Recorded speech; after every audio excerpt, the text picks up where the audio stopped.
Pada saat mereka datang pertama kali, secara refleks, tidak hanya saya, tapi termasuk suster, termasuk dokter, semua bertanya-tanya, kemana saja selama sekian tahun ini, gitu. Karena waktu yang terbuang sudah banyak sekali, karena usia sudah 40 tahun. Dan jawaban mereka adalah,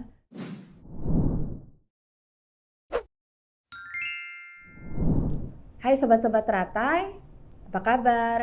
Saya Dr. Feby, saya konselor di klinik teratai. Sudah hampir mungkin 10 tahun ya saya bergabung di klinik teratai dan mendampingi pasien-pasien program IVF dan bayi tabung.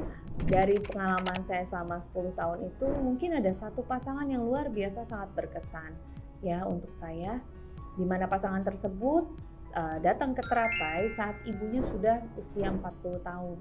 Jadi mungkin kalau untuk mengikuti program kehamilan sudah tidak memiliki banyak pilihan karena memang jumlah telurnya yang sudah sangat sedikit. Pasangan ini datang setelah pernikahan mungkin hampir 20 tahun kalau saya tidak salah ingat. Pada saat mereka datang pertama kali, secara refleks, tidak hanya saya tapi termasuk suster, termasuk dokter, semua bertanya-tanya, kemana saja selama sekian tahun ini, gitu. Karena waktu yang terbuang sudah banyak sekali karena usia sudah 40 tahun. Dan jawaban mereka adalah, saat ini kami baru memiliki kemampuan dok untuk berobat dan program hamil. Lalu kemudian menilai dari usianya, kemudian riwayatnya, keadaan ibunya memang telurnya tidak banyak.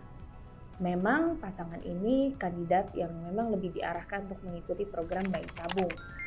Pada saat itu pasangan ini dipersiapkan terlebih dahulu sebelum program.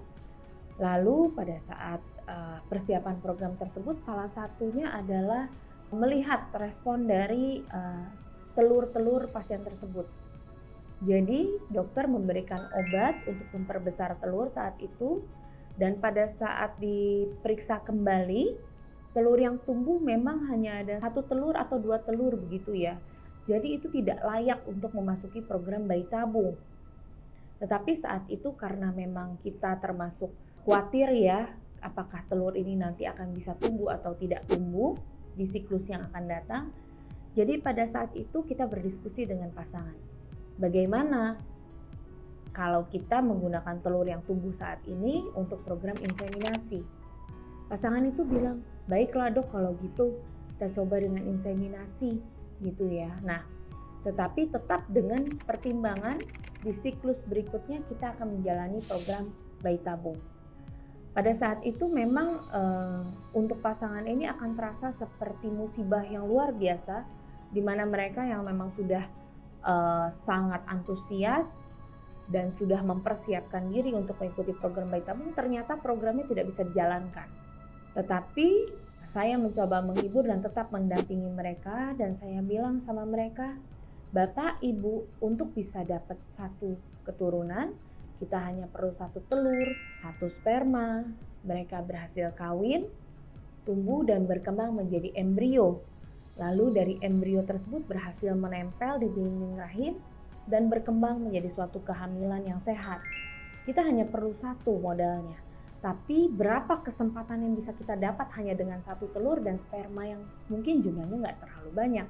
Saat itu bapaknya, suaminya sempat bilang sama saya, bagaimana ya dok, apa yang bisa lagi saya lakukan? Waktu itu saya bilang, berdoa ya Pak. Ingat ya, kita tidak ada hal yang mustahil. Jadi kalau misalnya memang ini sesuatu yang tampak seperti musibah, belum tentu musibah. Seringkali disitulah berkatnya. Lalu pasangan tersebut akhirnya menggunakan telur yang ada yang tadi tidak layak untuk ikut bayi tabung tersebut, masuk ke program inseminasi. Dan ya kita tidak tahu, ternyata Tuhan kasih rezeki yang luar biasa. Tuhan beri untuk pasangan tersebut 1 anak laki-laki. Pada saat dimana secara manusia, secara medis kita anggap, oh ini tidak layak bayi tabung. Ternyata Tuhan beri dengan cara yang berbeda.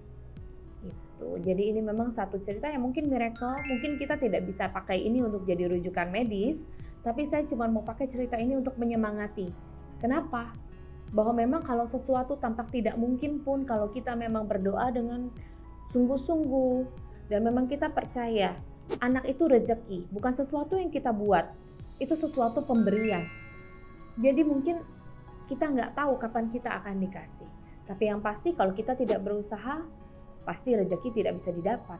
Tapi mungkin satu lagi, untuk semua pasangan yang mungkin masih ada masih berjuang untuk mendapatkan keturunan, jangan patah semangat ya. Miracle itu selalu ada. Mungkin nanti next lagi, mungkin di video berikutnya, atau mungkin nanti di kesempatan lain, mungkin nanti waktu pas live IG, atau mungkin saya bisa sharing lagi cerita yang lain. Karena sebenarnya miracle-miracle seperti ini tuh banyak. Itulah yang membuat saya bisa bertahan di sini sampai 10 tahun lebih. Miracle itu nyata. Ya, oke, bye semuanya.